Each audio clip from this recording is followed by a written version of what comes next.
everybody. This is Fred Oakman here with Mr. Jake Peters. You listen to PS This Is Awesome, a PlayStation podcast. This is episode 408, where we dive into our thoughts on all things PlayStation. But before we jump into the show, please subscribe to our YouTube channel at youtube.com/PS This Is Awesome, where you can watch the video version of the podcast as well.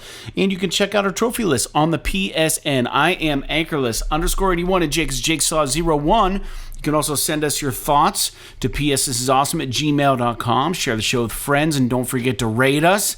Our podcast airs for free every Wednesday for you on your preferred streaming platform. But for anyone who signs up to our Patreon for just $1 a month, you can join our one and only $1 club, and you will get a free die-cut vinyl sticker in the mail and a shout-out on our show for jumping in and supporting us. Most times, you also get the show a day or two early, so visit patreon.com/PS This Is Awesome to support us. And remember, if you like our podcast, it does us a lot of good if you can like, comment, and subscribe to everything you see that we post. With that out of the way, Jacob, how are you doing today? Oh my God, sorry. So when I was on my way home from work today, for some reason, I thought of that show. Do you remember the show from way back on MTV called Celebrity Deathmatch? Yes. It was the claymation. Yeah. They would fight people. It was like wrestling, but it was like celebrities, and it was all claymation. It was all fake. And it was just fucking hilarious. It was really like for MTV, like for network television, it was pretty vulgar, but it was like clay, so pretty hyper violent, like, right? Yeah, yeah. So like it wasn't. And I think it was on late at night, so like it wasn't like a big thing that people had to worry about, right? But I was thinking about it. So as you were kind of doing your intro bit, I was like, I gotta look just this show up real quick. So just on YouTube, I just looked up Celebrity Deathmatch, and the first one that came up was Jim Carrey versus Mariah Carey. Oh no! And there's just this part where so if you've seen Ace Ventura, he talks out of his butt. He like puts his hands on his butt cheeks and wiggles them, and then he talks like he's talking out of his butt. Well, he starts doing that to Mariah Carey, and she kicks him in the ass, and her foot gets stuck in his ass because it's like clay or whatever. That's funny. And then he's just like running around the stage, like dragging Mariah Carey around because her foot's stuck in his asshole. Oh my God, dude. Dude, TV used to be crazy back in the day. You know, you think about even like the cartoons and stuff we used to get. Like obviously Ren and Stimpy is like one of those shows, but even kids shows, you think about like the Adventures of Pete and Pete and shit like that, where it's just like these shows were way more adult than, and obviously this was an adult show, it wasn't for children, but like I feel like shit was just crazy. Like this was almost like the precursor to shows like Robot Chicken. And you think about that kind of style, and who knows, maybe there's a legacy there, maybe the creators are similar, I don't know, but I don't know anything about that. I just thought for whatever reason it came into my head when I was driving home from work, and I just had to look it up. But other than that, not a whole lot. I've mentioned on the show before, and we actually had a write-in about this, how I am I have no problem drinking. I drink alcoholic beverages all the time within, moderation. But I'm intrigued by non-alcoholic alcoholic beverages, if that makes any sense. Obviously, I mentioned, NA beer and stuff like that. Well, for Christmas, as kind of like a weird gift, Sarah got me a bottle of non-alcoholic vodka. Oh yeah, weird. Which just because she's just like, I know you're interested in these things. Like I just got this for you to just kind of try it out. Because it's experiment. Right, because beer makes sense, right? Because it's like basically just barley tea that happens to be fermented, right? So you can imagine a beer that tastes like beer for the most part that doesn't have alcohol in it. But sure. Like vodka, it's like, what's the fucking point? You know what I mean? Like, what's the point of vodka without alcohol? I don't know anybody that drinks vodka straight for enjoyment. Yeah, so like, so I got it, and dude, it is really weird. Like, I don't even know how to describe it. Like, it's got this strange kind of like taste and smell to it that I don't really understand. And then they have this like thing they call like the burn molecule or some shit like that, where it's supposed to like simulate the burn of like a liquor. Yeah. And they must use like I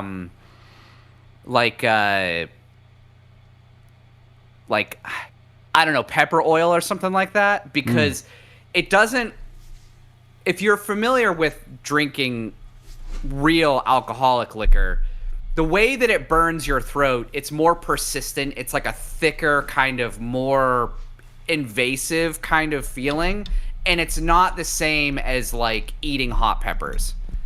And it's almost like they're trying to simulate that feeling by like putting hot pepper kind of, juice in it or something, because it like, instead of burning like your whole like mouth and the the tingles and all that shit, it's more of like a thin burn in the back of your throat, kind of like when you eat a jalapeno, and it's gone in like 2 seconds. Weird. Whereas, or no, I'm sorry, it's the opposite. It sticks around. Oh, all right. Like peppers do. Whereas like the burn from like an alcoholic drink, it like burns going down, but then it goes away very fast. So it's very weird. So I've been like experimenting with it, like trying to put it in things to just see like, can I make a beverage with this that I find enjoyable? And I tried it with the closest I've come. Well, I tried to make a White Russian with it because I really do like White Russians, and it's not happening, right? Because one of the things that Sarah mentioned was like, well, I thought it would be a good idea because I like White Russians, but dude, I get fucking hungover as shit if I drink like more than one of them. And so she was like, well, maybe you could substitute the vodka for this, still use the Kahlua, so it still has some alcohol in it, but it's not as alcoholic as like a full bang, White Russian. And it's just not happening. There's too much weirdness going on with the flavor. And so I was like, what might be good is with more like thin kind of beverages, like a Moscow Mule or like a Cosmopolitan or something like that. So just on a whim, like I tried it with ginger ale, and it actually is pretty good with ginger ale. So I might try to make like a Moscow Mule with it just to see like what it kind of tastes like. But it's one of those things where it's like, I can't recommend it to anyone. Like if you're one of these people that's like, I can't,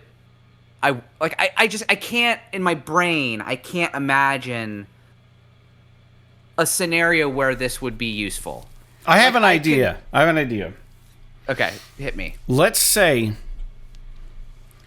there's someone that you're close to, right? Who's trying to stop drinking. Or maybe rather they're not trying and they should be slowing shit down. Could you potentially be like, here, let me make the next drink and give them some of this, and they wouldn't even know the difference if they're drinking it. And then you're like, okay, we've cut this person off. We've switched to the NA. Like, is that possible? They think they're still having a blast. Is that possible? I think that if somebody was like, I think you're on the right track, maybe not on like I'm trying to help, an alcoholic or something. But well, not like that, no, like, but like keeping like hey, somebody. My friend is fucking wasted. Yeah. And he still wants to drink, but we got to cut him off. Right? You could probably, if your friend of yours is in that scenario, you could probably give him like a Red Bull in this fucking NA vodka or whatever. Right. And they probably wouldn't know the difference. Or that's what I'm saying, like, it tastes like shit because all, alcohol tastes like shit. Right. But like, obviously I'm being hyperbolic. Like, I personally don't think all alcohol tastes like shit. But if you're mixing like shitty, like vodka drinks or something, I mean, you're not there for the flavor of the vodka, right? So it'd be a really fun experiment. Like, what if you threw like a party and you somehow you fed only one person the non-alcoholic shit, and everybody knows that person's not getting alcohol?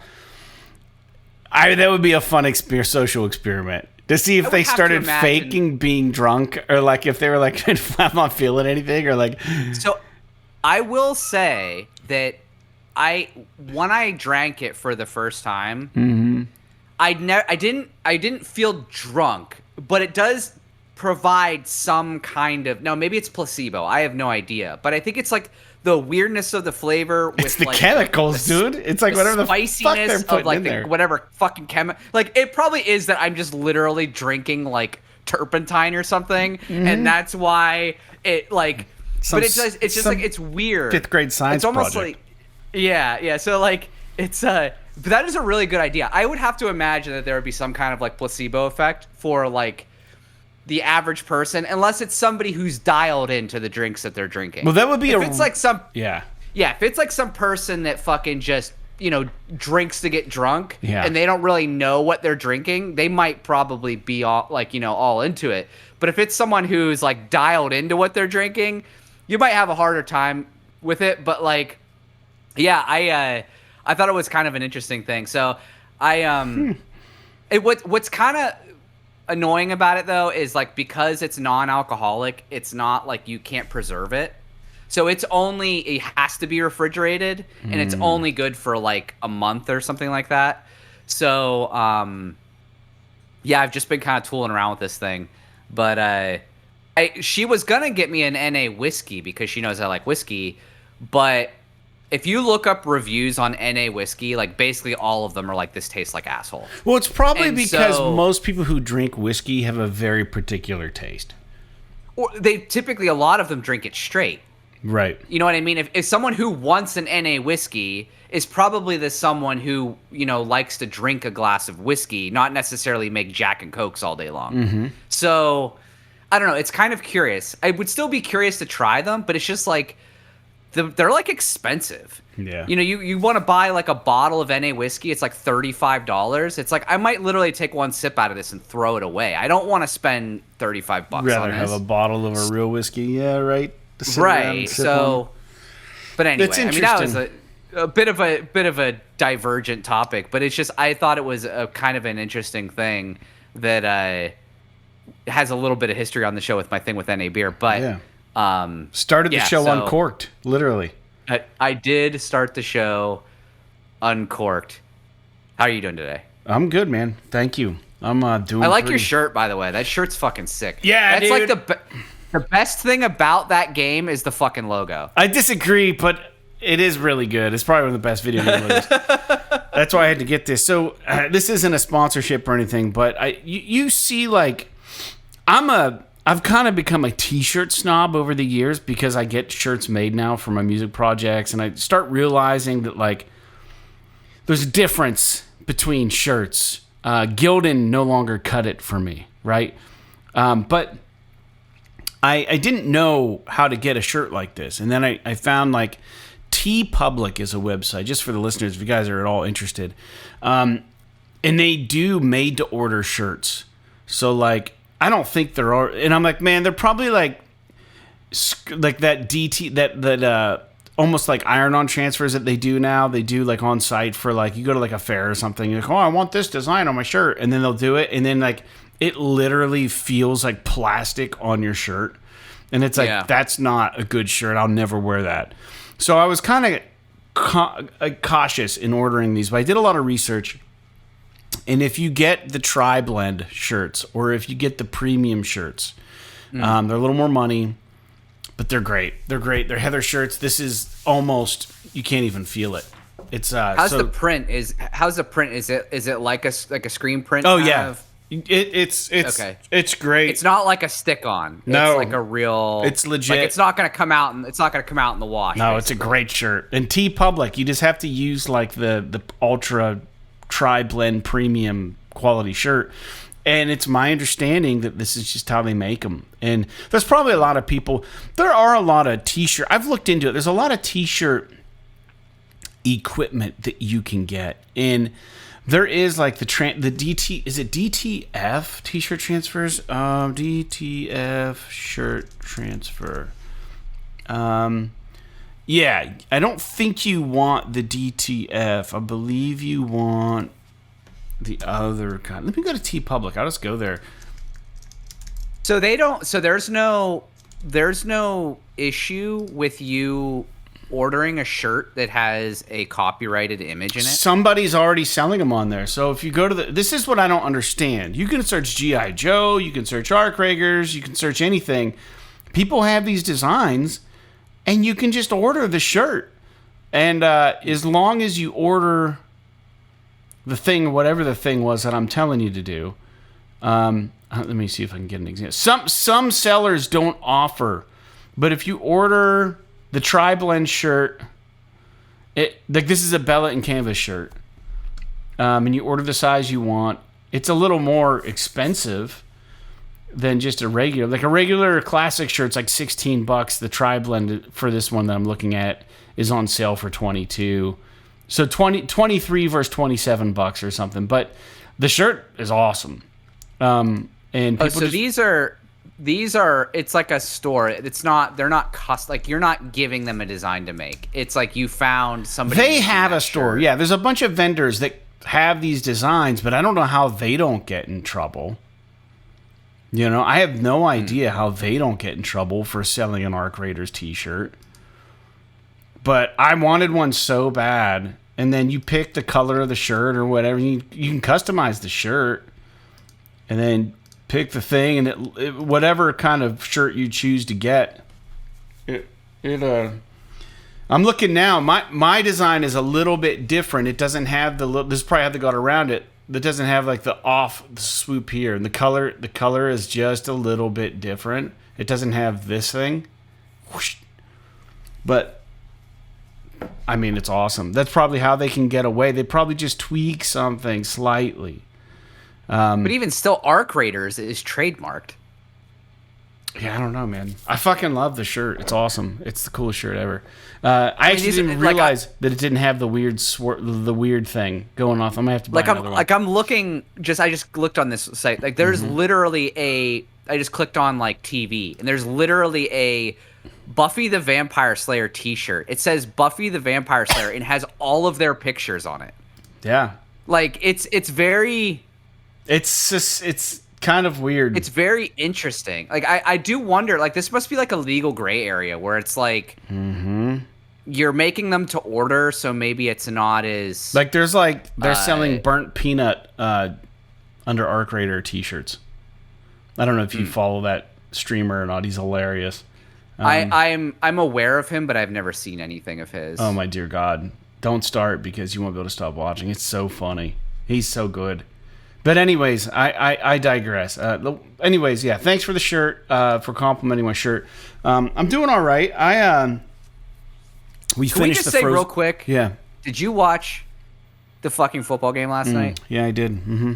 Dude, I didn't watch the game. I just watched the highlights today, like the extended highlights of the game, and holy fuck, did the Steelers shit a brick.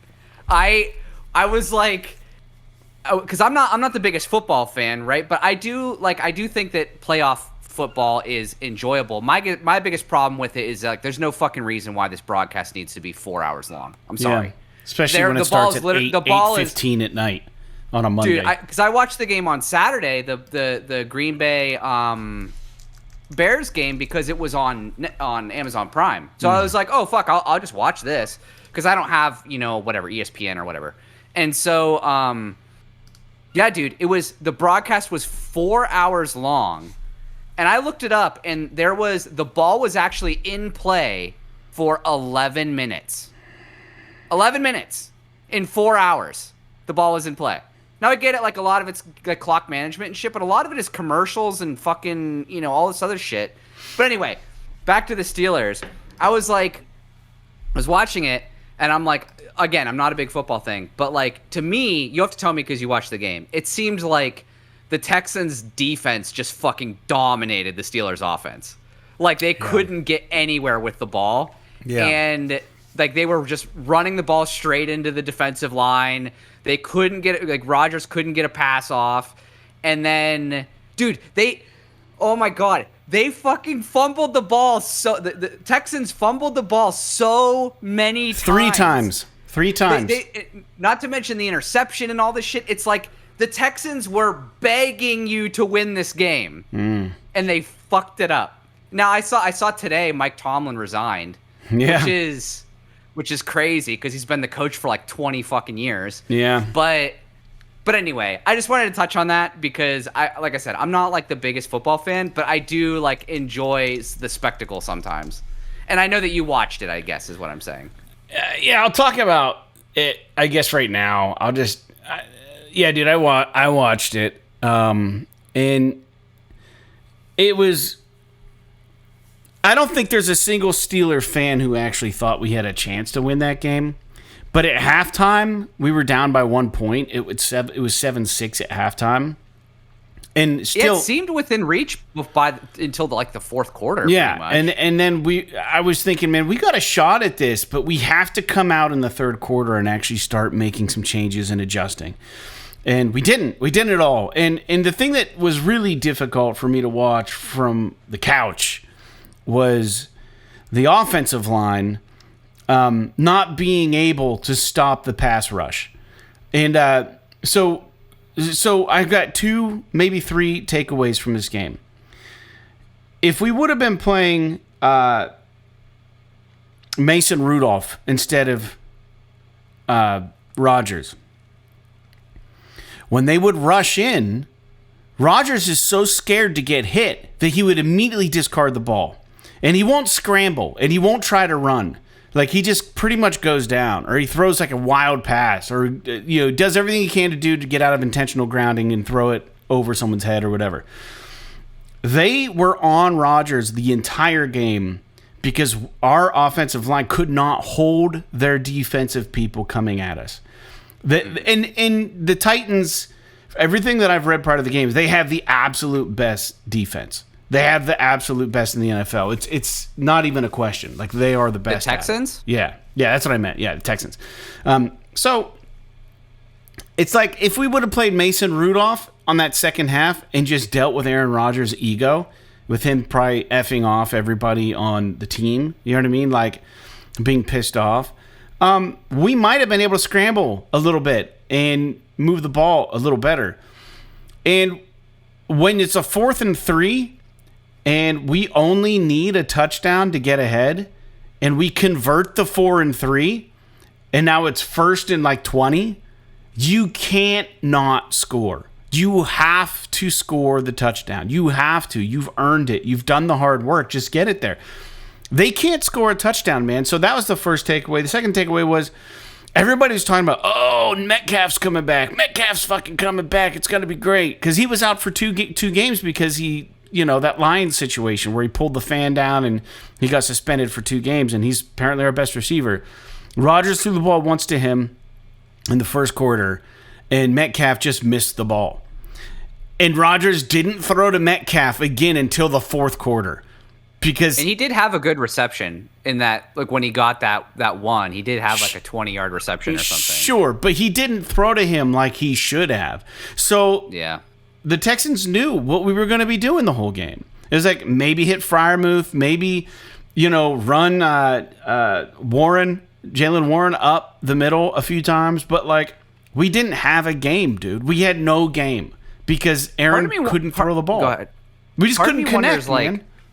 Part of me wonders how much of that was the play calling and how much of it was of Rodgers and how much of it was the wide receivers, like the receivers and the safety and stuff, because like there was a lot of times where Aaron Rodgers was literally standing in the fucking pocket for like 10 seconds and then he just gets sacked. There were enough times. It's like no one can get open in like 10 seconds. You're fucking telling me. Yeah. So it's He also crazy. doesn't. Rodgers also didn't have any confidence in our receivers. He had a great shot at gunning one downfield, and the receiver apparently ran the wrong route, and like he's just like jawing off on the sideline. He ran the wrong route. He's supposed to go straight. He did the bot hug. He's supposed to go straight. And he's like throwing a fit on the sideline. And to be honest, Aaron Rodgers is a glass half empty kind of guy. He's always pissed off on the field. Like he's never optimistic. He's always just like. His attitude, and I'm not shitting on him, man. He's one of the greatest quarterbacks ever. Is he a little old? Sure, but he's proven that he has an arm. Like there was one throw where he threw the ball like 65 yards, but he didn't connect with anybody. But the guy has an arm, and there may be a couple.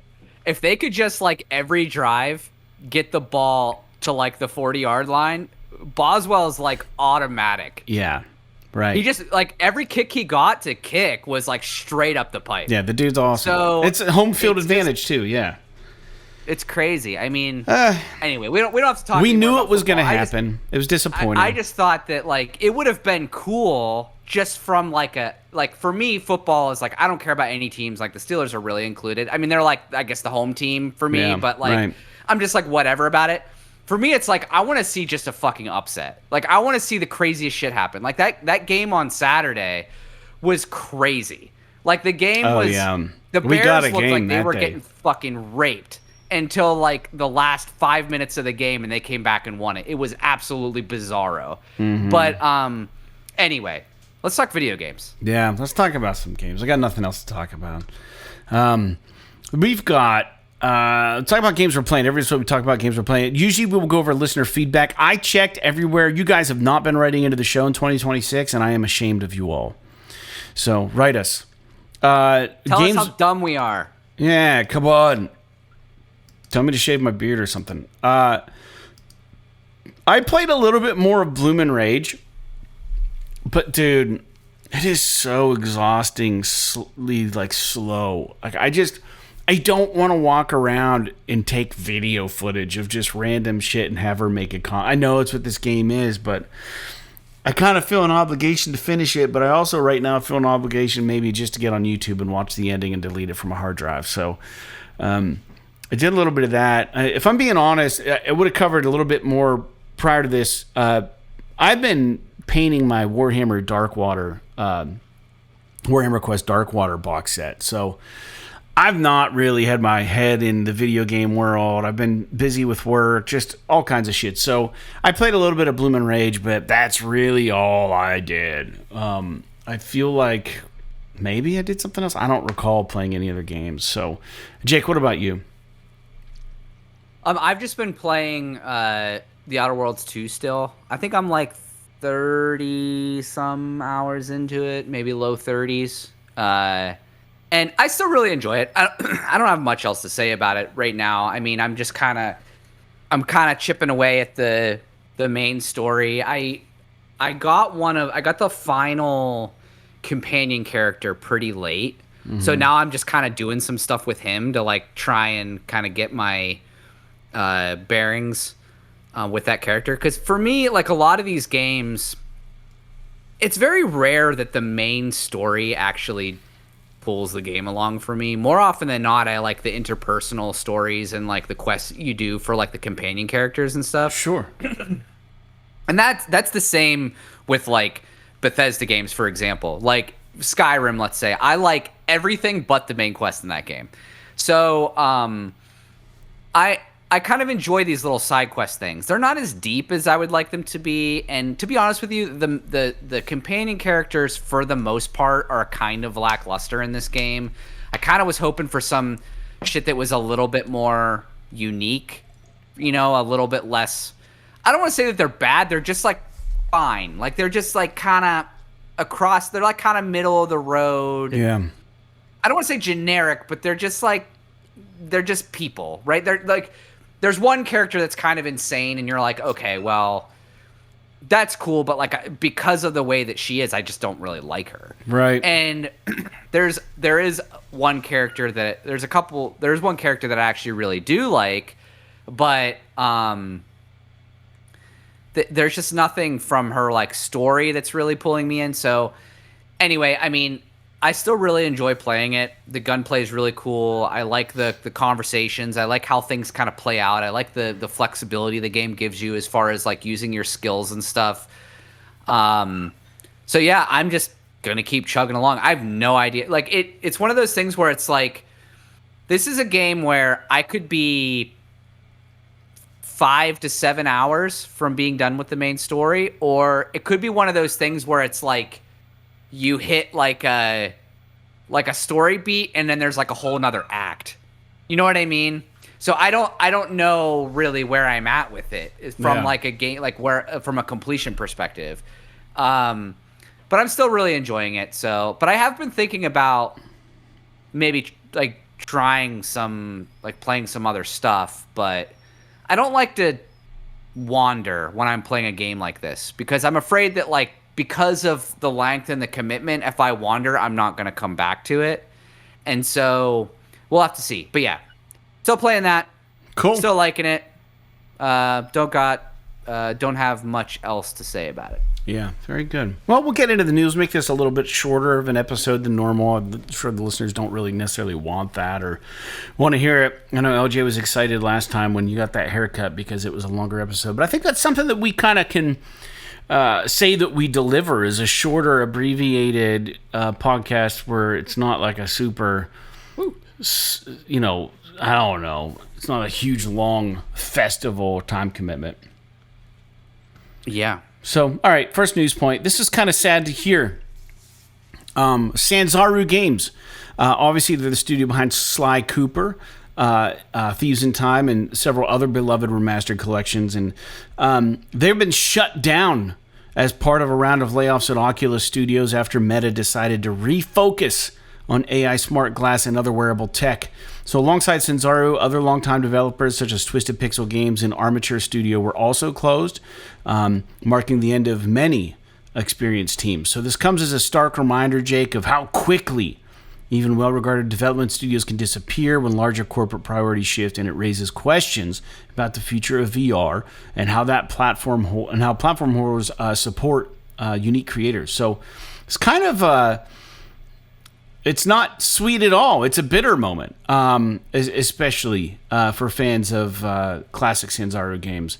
So it's kind of a bummer, and I wonder how these people are going to get displaced or where they're going to get displaced to. And it doesn't bode well for that reason, and also because we don't have much. Doesn't give us much of a vote of confidence in VR right now when you hear stuff like this. But I understand their shift. Smart glass is kind of what the augmented reality and stuff is what they're trying to do. And I think there's probably way more of a practical use for something like that. But what'd you make of this? Did you see this?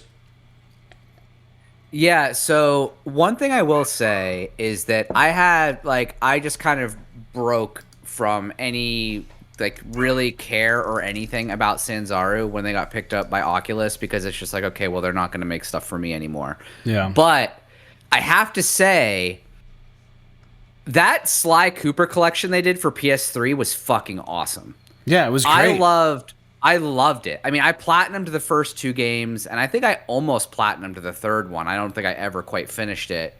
And then when they did all that, then they got the green light to make Sly 4, which is Thieves in Time, which I believe was also... I didn't play it, but I believe it was also very well received. Mm-hmm. So they definitely had a skill set that I appreciate from I like it whenever we get these classic games and they're brought forward in a fashion that we can kind of play them. Because I never got to play Sly Cooper when I was a kid. I had a PS2, but I didn't even know these games really existed. I wasn't plugged into the first party versus second party versus this versus that.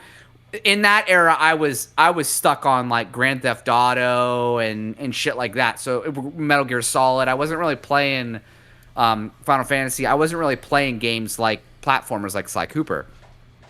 So getting the chance on PS3 to play this collection, I think we might have even got it on PS Plus. I don't remember, but and then playing the first one, and I was like, oh wow, this game is fucking sick. It was this collection and the Ratchet and Clank collection. Yeah. And there was also the Jack and Daxter collection, but I didn't play that. I have it, but I never played it. So but specifically Sly Cooper, this particular collection, I loved. It was it was good, dude. It fit perfectly in that PS3 era where, dude, I remember that time period just turning on my PS3. I have such vivid memories of the games that were on my cross media bar. Yeah.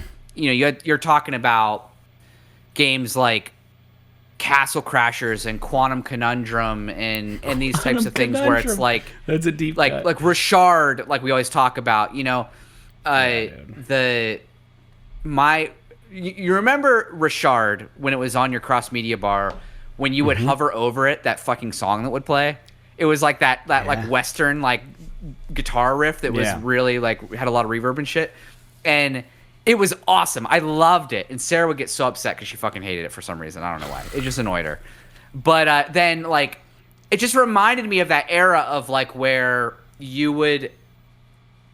there was like, it was just a different era in gaming. Everything is so like commercialized now and so, you know, like trying to sell you things and get you to be involved in social spaces and all this shit. And like showing you like fucking streamers and all this kind of crap on the cross media bar. But like in that era of Sly Cooper, when, you know, we were on the PS3 and we didn't have all that stuff, it was more about playing the game. And that game is very much about playing the game and not a whole lot else. And I just loved it. So this is a real bummer to me that these guys are going away. And who knows, maybe some of them will like boot up another team and I mean, they were still actively working on stuff. They did like that Azura's Wrath or whatever for MetaQuest. I can't remember how to pronounce it, but I remember them doing like this first person. Wasn't that game actually really good? Yeah. So they were behind that. So I would imagine some of these people might get picked up. And you know what? You know, Meta's loss could be the place Sony's gained. Maybe they'll acquire some of these people and you know, hopefully they do. And Asgard's Wrath. That's what it was. Asgard's Wrath. That was a cool game, dude. It was what it was for VR. I mean, they had to work within the capabilities of the Oculus, you know, or the MetaQuest or whatever the hell it's called. But yeah, it's kind of a bummer. So hats off and condolences to everybody over at Sanzaru and the other developers that are now struggling and trying to panic and find new jobs in 2026. So next point of news. This one's a biggie. This one's a big one. A biggin. Get a biggin on the line here. So Ubisoft has announced it's cutting jobs at Massive Entertainment. And of course, Massive Entertainment is the studio behind The Division. It has been recently stated that The Division 3 is still in very much active development, and it's going to do major things, so much so that it's going to have the same impact that when the original Division was released, is what they're saying. But the layoffs are part of a larger restructuring aimed at reducing costs and refocusing some internal resources, but it has raised concerns among fans like myself about the timeline when we're going to get the next Division entry. So Ubisoft still is insisting Division 3 is a priority. The studio's continuing to work on the project, and you know, this is one of those situations that just shows that like it doesn't matter how big you are. Sometimes being too big is a bad thing, but they're still everybody's adjusting to all of the pressure of the video game industry that's constantly fluid these days, and you just don't know what's going to be big, what's going to hit, what's not going to hit. And you know, Ubisoft is enormous, so I don't know. Well, and they did so they did like 2 games in 1 year. They did that Avatar Frontiers of Pandora, which I don't know did very well. Even though I was actually really interested in it. If it's like on sale for cheap enough, I might think about picking it up because it looks like almost like Far Cry, but it's fucking Avatar. I don't really know, but and then they did that Star Wars Outlaws game, which I know at the beginning was not very well received, but I think like it's in a good place now. And I've him-hawed, especially over like the holiday sale, like it was on sale, and I was like, I actually might play this. Because it does look... I remember when they first revealed it, I was like, oh, this looks fucking awesome. And then it just came out, and it was kind of like, eh. And so I never got around to it. Because, you know, at this point in my gaming life, you know, I tend to take a little bit more time with my games. And I don't want to spend $70 on something that I'm not really sure I'm going to like. Right. So, you know, I kind of moved past that. But obviously, we've discussed in the past, like, The Division and The Division 2 are both great games. You know, even me... not being a multiplayer gamer, like I played The Division 2 because remember it was on sale for like $1. Yeah. Do you remember that? Yeah. And so I bought it because it was $1. I was like, fuck, who cares? And I played it single player for, obviously it's not like you have to be online, but like I played it by myself for 20 some hours and I really enjoyed it. It's kind of hard to play by yourself, but like The game plays great. I mean, it has, without a doubt, one of the worst UIs in all of fucking video games. But the gameplay is great. Right. And then, like, the atmosphere of the game and everything is amazing. So, yeah, it's very difficult to hear that they're taking a hit. But, you know, as a whole, Ubisoft is not in, like, a great space right now. And so this might be part of them trying to thin themselves out for possible valuation or something. I'm not really sure. Dude, they've got, like, 20,000 employees, which is fucking asinine. So it's not really that surprising to me that some places fat's going to be trimmed. And, you know, a team like Massive, who hasn't made a banger in a while, they might take a little bit of a hit. But I'm glad to see that Division 3 is still in development. Yeah, I am too. I have a lot of fond memories of the Division and the Division 2. I put a lot of time into those games. You know, that's one of the reasons why I liked Arc Raiders so much, was just because of the similarities of the third person kind of whatever, Dark Zone vibe or whatever it is, but it just the graphics, the grounded but not completely grounded graphics, you know. I love the Division, dude, and I hope they get things sorted over there so we can get a Division 3 and we don't have to wait too long. I'd imagine we don't even see anything about the Division 3 probably until 2020, end of 2027 maybe, be my guess. It's a big studio though, but I don't know. We haven't seen, dude, I would bet, like, because we haven't even seen really the reveal of it, have we? No, we haven't seen anything. We know that it's, we know it's in development, but we haven't really seen, like, an official, like, here's a reveal trailer or whatever. Yeah. So I would imagine once we get that, you're probably 2 years out. Yeah. So who knows? I mean, this could be a next-gen game. Yeah. The other thing that's crazy about the Division, I saw a news point when I was surfing for material to talk about, is that Ubisoft or Massive or somebody had a show, something they were doing, like financials or whatever, a screen slipped onto the projector, and it said The Division Definitive Edition. And nobody knows what that means. It's possible that it's like maybe like a Switch thing or like a, I don't know what it could be. But, I mean, there was a ton of DLC for that first Division. And now with the success of Arc Raiders, if they re-release this and they said it's got a revamped UI, they did announce that they are rolling out an update to the Division, the first Division, that makes the enemies less spongy, and it's like a realistic mode, like 1 or 2 shots and you can kill people. I love that, because that was one of my biggest complaints about, like, playing it by myself. Yeah. It's difficult because the enemies are so spongy. Mm-hmm. So yeah, that's awesome. I mean, I would love. This is a game I would see I would love to revisit the first one, because I like the New York setting a little bit more. The winter, the snow and shit. Yeah, that would be cool if they did that. I mean, they have incentive to with Switch 2 and stuff, so I don't know. And the success of Arc Raiders, too, is like people are just paying more attention to these kind of games. So yeah, you can get into the dork zone. Yeah. Well, anyways, moving forward, speaking of Arc Raiders, it has officially become a major multiplayer success for PlayStation, surpassing 12 million copies sold since its launch. Now, those 12 millions are not exclusive to PlayStation. That is multi-platform. I think I read somewhere about 6 or 7 million were on PC. But it's an impressive milestone for any live service action title in this day and age. So it's a good example, Jake, that if you have a well-executed multiplayer game and you do it right and you pick up all the right wind behind your sails and the momentum and you got the right gas in the tank, you can do it. You can do it still. You can have a breakout title. Nobody knows what the next one's going to be. Everyone's like, oh, what's it going to be? What's it going to be? Everyone's wondering, maybe Marathon's going to pick up. Maybe it's not. But, dude, Arc Raiders did really well. Congrats to Embark.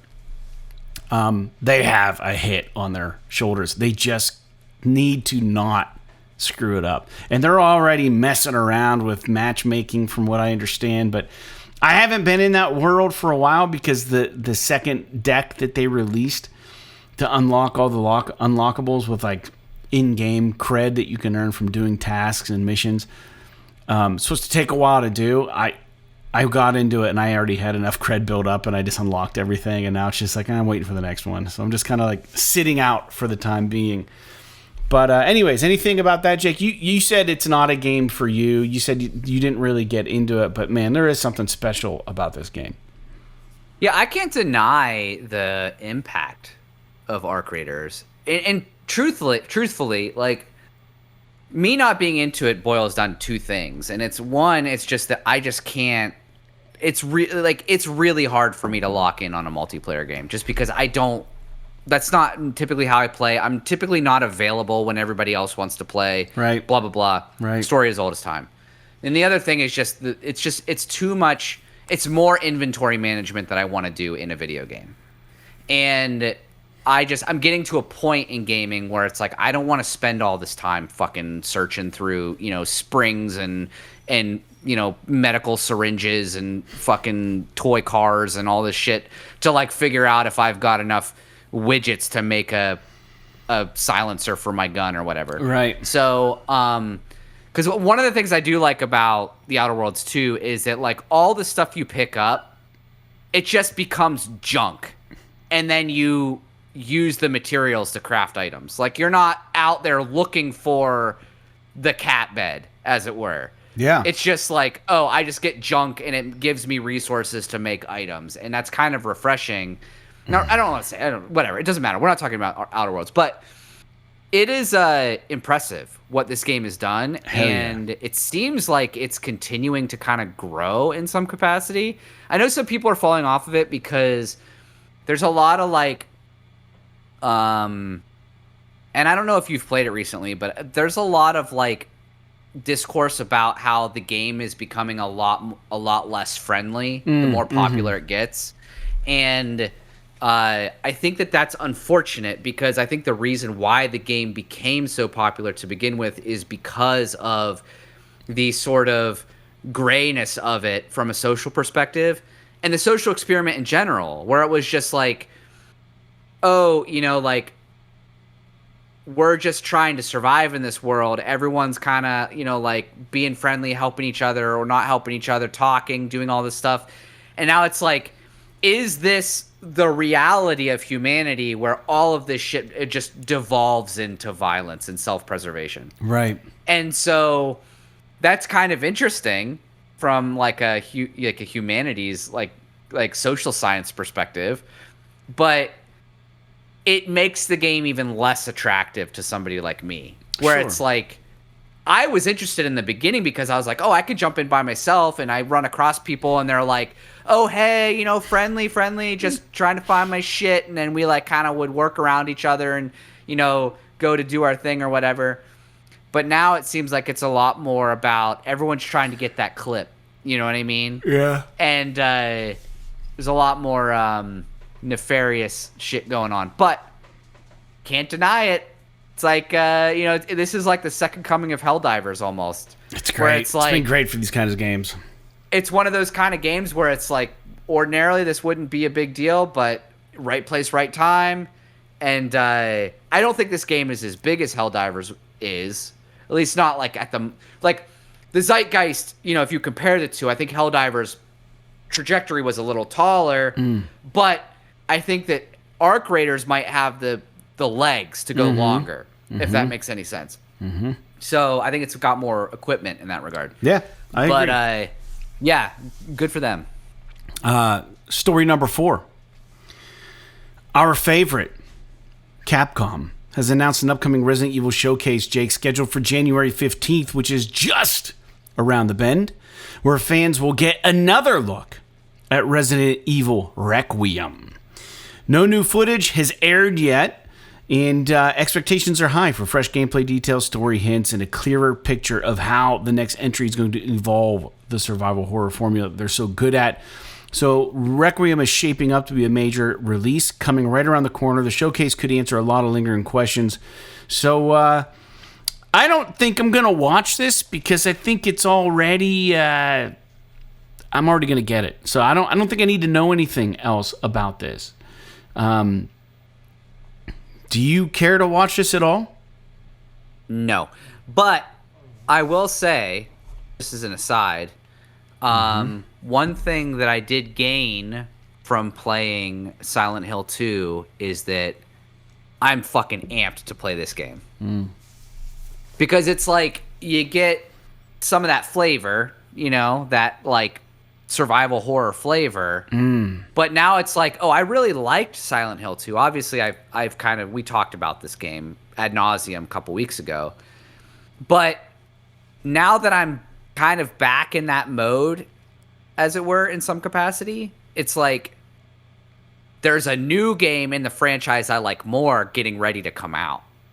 And it's like, oh, well, I'm way amped about that. I'm not, like, sure how I feel about the whole Leon Kennedy thing. Like, It's like, can we just, like, this dude's fucking rad, I guess, but it's like, can we just, like, stop with this kind of thing? You know? Where they feel like they got to fucking shoehorn the guy into everything, or, like, Chris Redfield's got to be in there, or fucking Albert Wesker's got to be in there. It's like, one of the things I really liked about Resident Evil 7 is a brand new take. Yeah, other than the very end where Chris Redfield like jumps out of a fucking helicopter for some reason, which is still awesome. Like, spoiler, but the game was totally unique. The characters were completely unique. Obviously, Umbrella's still part of it, but that's core to the story. So, the question I have to ask myself now, and I'm curious what your take is on this. Do you play it in first or third person? Because I've been kind of sold on the first person perspective for Resident Evil after Village and after 7. But now Silent Hill. But Silent Hill we played in third person, and I really liked it.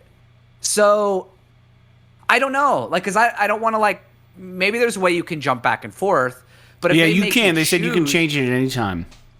Okay, so that's good, because I was afraid it's like one of those things, like when you do the VR mode, you have to start and end the game in VR. You can't switch to VR when you're halfway through a flat screen playthrough. Right. So I was kind of worried about that, but if I can switch back and forth, then yeah, I'll probably try both, because I'm jazzed about it, and I think that the first person perspective is really cool. I like what they're doing with it. So, but I don't know. I might be in the mood at the time to play a third person game. So, but what do you think? I think depending on what storyline I'm playing. I think if I'm Chris Redfield, I'm going first person. Or Leon. You mean Leon? That's what I meant. Yes. Because he's gonna be more all guns blazing. More so yeah, first person action. Guess, yeah, that makes sense. The stealth one, I'm going third person just so I can hide and I can know what parts of my body can be seen and if I'm really concealed or not. Because doing stealth in first person is hard. Like, you never know. Like, is my shoulder sticking out, or am I really behind this well enough? But third person really gives you that viewpoint that you have some more confidence, I think, playing stealth games in third person as opposed to first. So that's my answer. Yeah. Yeah, I agree with you there. All right, well, let's get on to the fifth and final news point for the day. Unless Jake has other news he wants to discuss, there are fresh rumblings that MachineGames, the studio behind Wolfenstein: The New Order and The New Colossus, may be returning to its roots with a new Wolfenstein 3, currently in development for PS5. The report on Push Square notes that the team is well regarded for its Nazi fighting action, and it could shift back towards the style after having worked on Indiana Jones and the Great Circle. Nothing has been, I guess, officially confirmed, or maybe it's been confirmed now, I'm not sure, but last I checked, it hadn't been. And a release is not expected soon for this, but it is kind of exciting, getting an actual true follow-up for Wolfenstein continuity. But I think that, like, I can't remember, but I think I beat the one with the two girls, and I didn't like that, but I loved the cutscenes, and I loved the crazy characters, and I didn't care for the story, but I kind of liked what MachineGames have been doing with the Wolfenstein games. Youngblood, was it Youngblood? I think that game was the worst one. And then there was like a VR game where you could control like a Panzer tank or something. I don't know what it was. The Panzerhund. Yeah, I didn't play that, but the first two that they did for Wolfenstein were phenomenal. I remember them being really good. So I don't know. I wonder if they just had a different game lead on that Youngblood one or whatever. But it was they stepped out of their wheelhouse a little bit for that one, which kind of scares me a little bit because I think MachineGames are getting bored of the same formula, because Indiana Jones game was, I didn't play it, but from what I understand, it's not really a shooter, and they tried to do some different stuff with that. Youngblood was a shooter, but they tried to implement like a weird AI companion or make it 2-player, and I don't know. I kind of want what they're good at, which is a first-person shooter, Wolfenstein 3 game. I could care less if they continue the story from Youngblood or if they continue. I want to be BJ Blazkowicz or whatever the hell his name is. I want to be the main guy in Wolfenstein. I want to be that guy. But I think spoiler alert, I think they may have killed him off in Youngblood, but that game was set in the future or something. My memory doesn't serve me well, but I think that if we could just return to form, everyone will be stoked for this game. I don't know who wouldn't be. Jake? Wolfenstein. Dude, I fucking love these games. Do you remember that courthouse?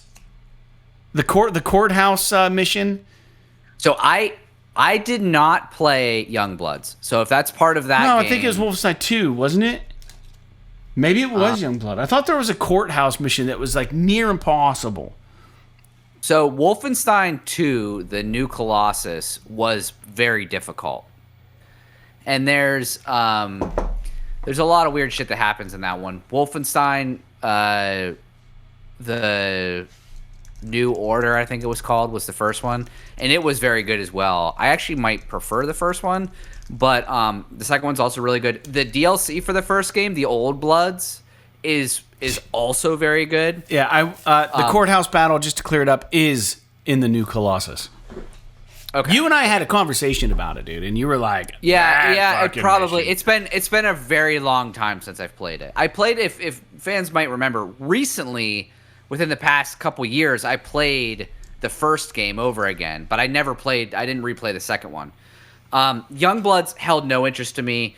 It wasn't made by MachineGames, so that is part of it. It was made by Arcane or something like that. But I will say, Indiana Jones is not Wolfenstein.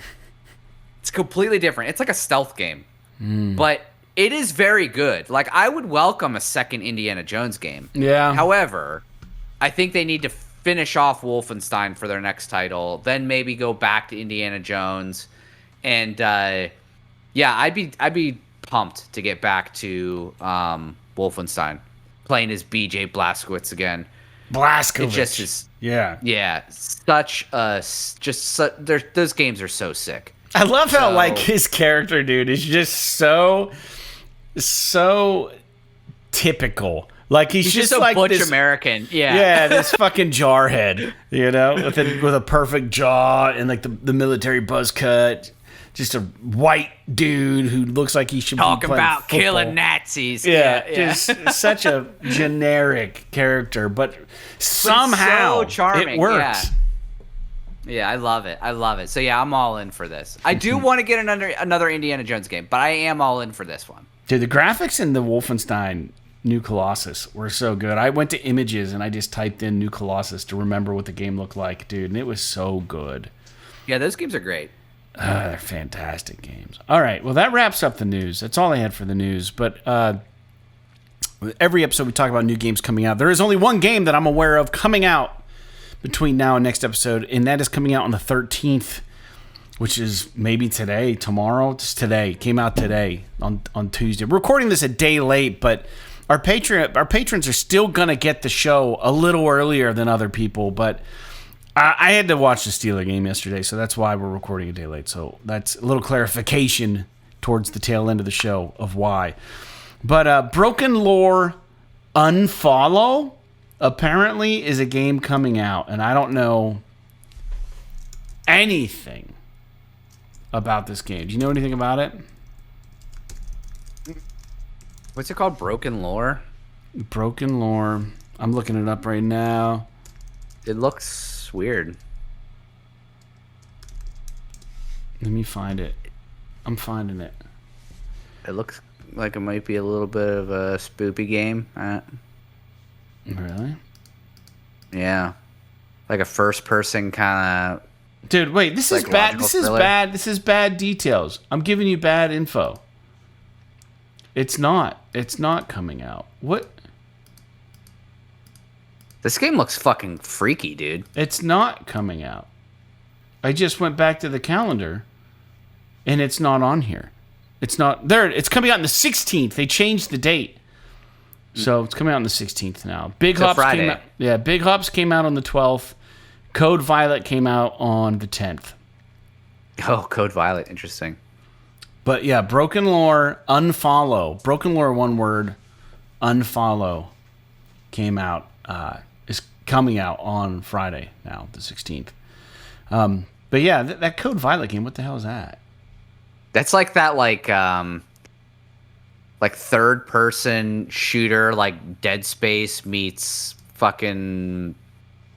Oh, there's dinosaurs. Something, but like they're on a space station and it's full of dinosaurs. Yeah, no thank you. I don't. It's very weird. It's basically just like it's like playing a Dead Space, but all the enemies are dinosaurs, and the main character is just like a busty chick in like a skin tight outfit. Weird. Yeah. Well, the Broken Lore game looks kind of interesting, dude. It looks creepy. It looks freaky, dude. It looks really creepy. I wonder if it's... Wow, it looks really creepy, dude. It's almost like it's stealing stuff from Resident Evil for sure, though. It could be just like... Yeah, I mean, it reminds me a little... Garbage. I was gonna say, it reminds me a little bit of like Fear. If I don't know if you ever played that game, which is like a psychological horror kind of game, but like... Yeah, I don't know. It looks cool though. I mean, I don't know if it's a game for me, or if I'll be wanting to play it. It's an indie game. Looks interesting.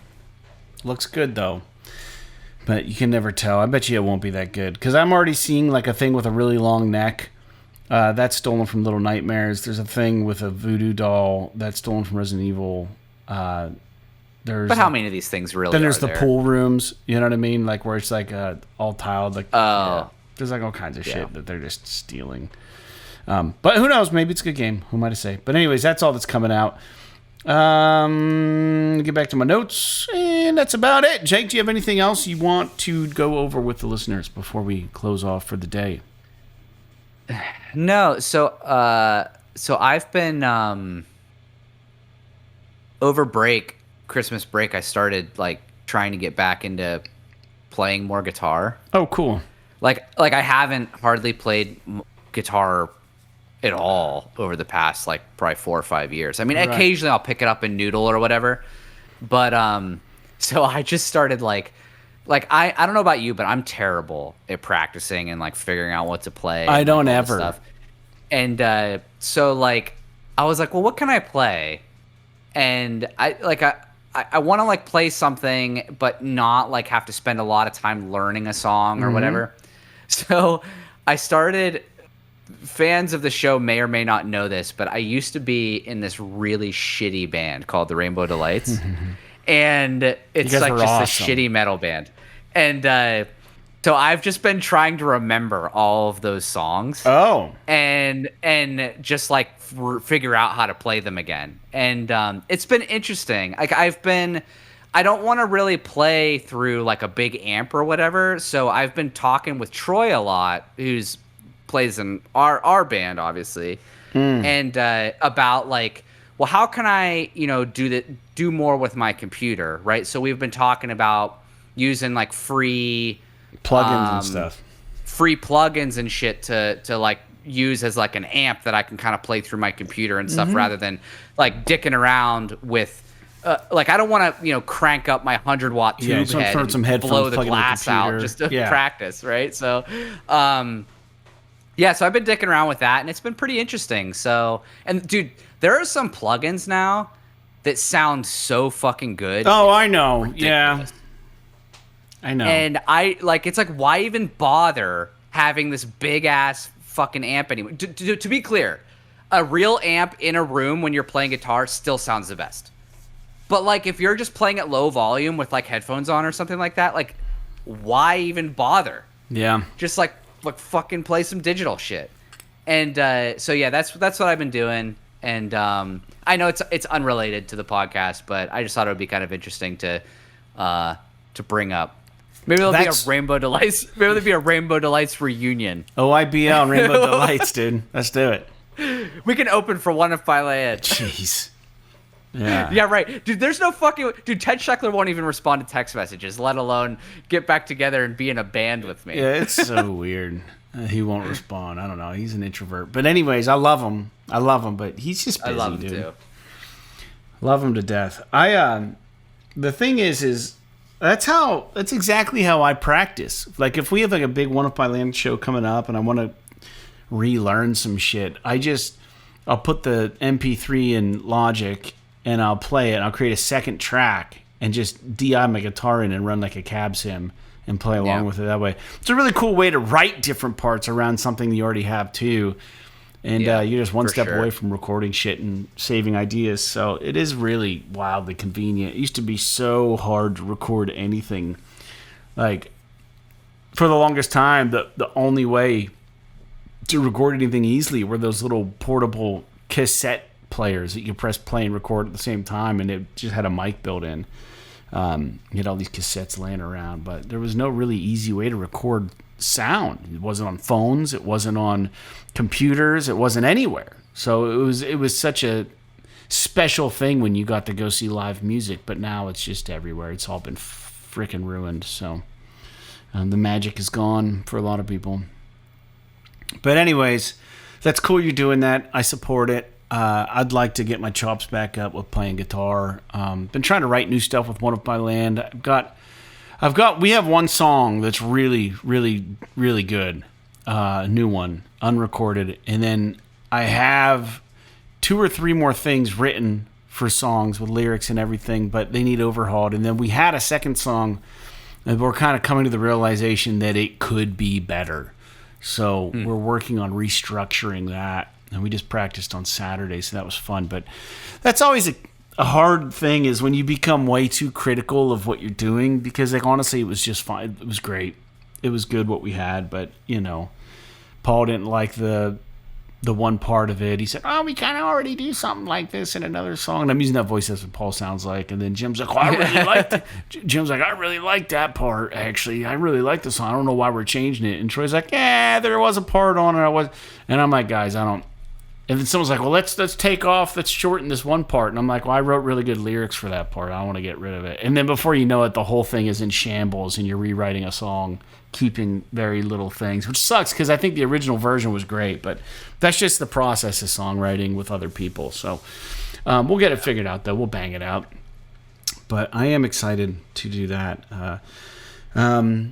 Yeah, I won't make it any longer. Thanks for tuning in to episode 408 of PS This Is Awesome. You guys can like, comment, and subscribe. Like I said earlier, thanks for tuning in. Join our Patreon, patreon.com/PS This Is Awesome, to support the show for $1 a month, guys. Get with it. Come on. Show us that love in 2026. That out of the way, you guys have an awesome day. Have a great week. We'll be back next week, hopefully, with more video game chat. Hopefully, I'll get the PlayStation turned on and playing something cool, something different. I'll try to dip my toes into something new. We'll see what happens. But like Little Big Planet, The Last of Us, and The Legacy of Kain, P.S. P.S. This is awesome. This is awesome.